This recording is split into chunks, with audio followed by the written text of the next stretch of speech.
Soundness of mentality. It is proverbial that people who doubt their sanity, as you say you do, are invariably well balanced. So have no fear. Your mentality is safe. How can you believe otherwise when you recall that there is only one mind, the divine, and that that mind is yours?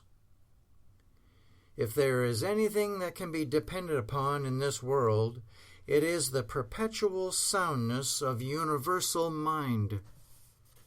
That mind is popularly referred to as the Almighty. Who can dethrone Him?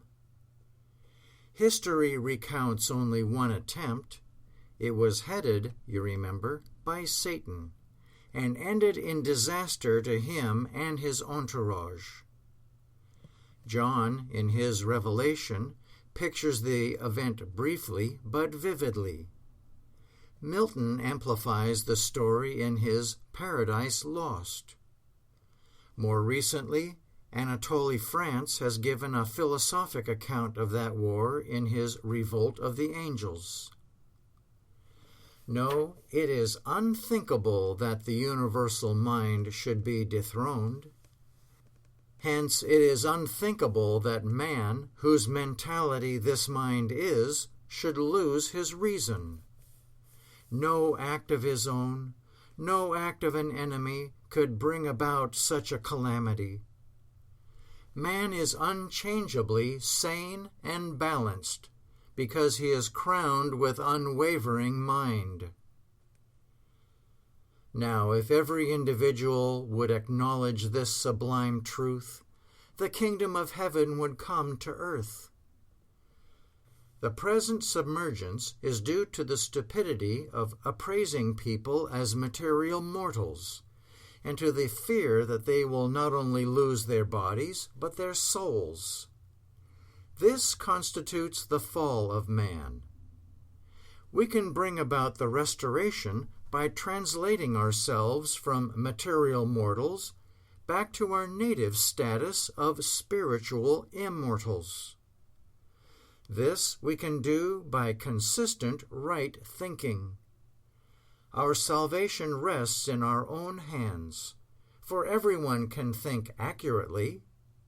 Indeed, in his better moments, he cannot do otherwise, endued as he is with divine intelligence.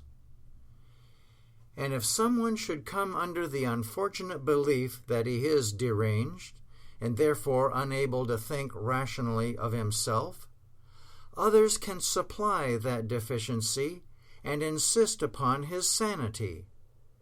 Thereby can his balance be restored. Your brother, far from being on the decline, is clearly on the way to a higher level of thinking.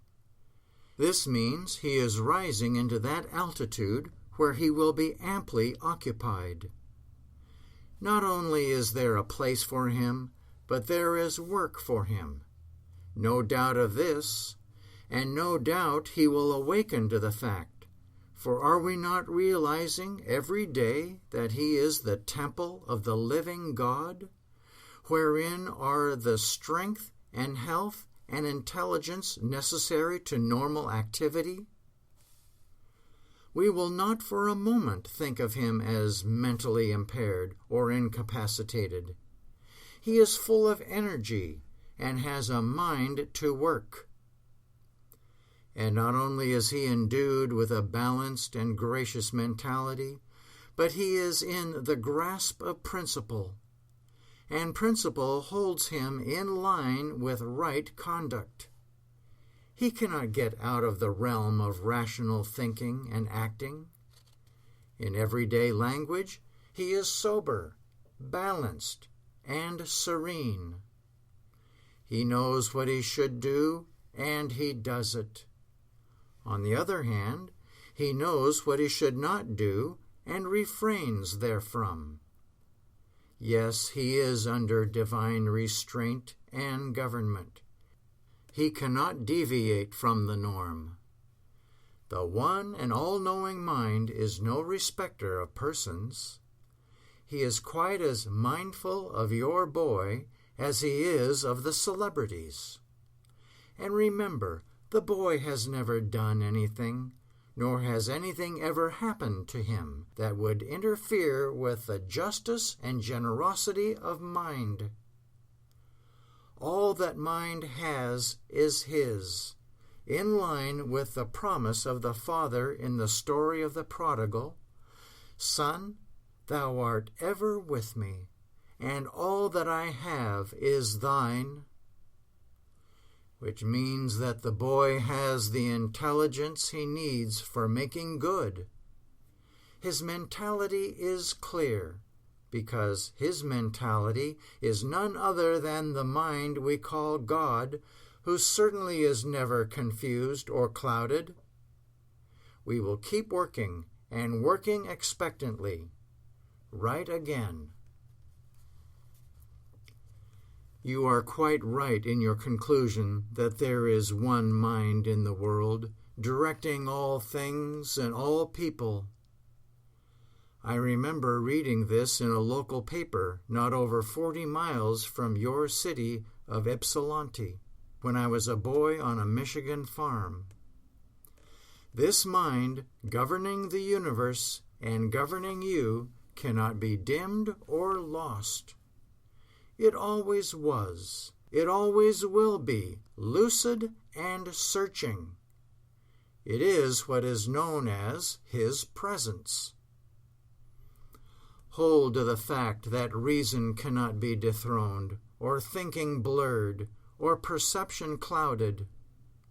While there may be moments or days when we do not see or think too clearly, yet the unchanging fact is that mind, yours and mine, functions efficiently and is adequate to our needs. More than this, the Almighty is in the midst of you and me and of our affairs. If anything seems out of order with us today, we may be sure that the Almighty will rectify matters. This indwelling presence of the Almighty means, in plain language, that you are almighty well, serene, and qualified to make the grade. Talk the above statements to yourself and amplify them in your own language.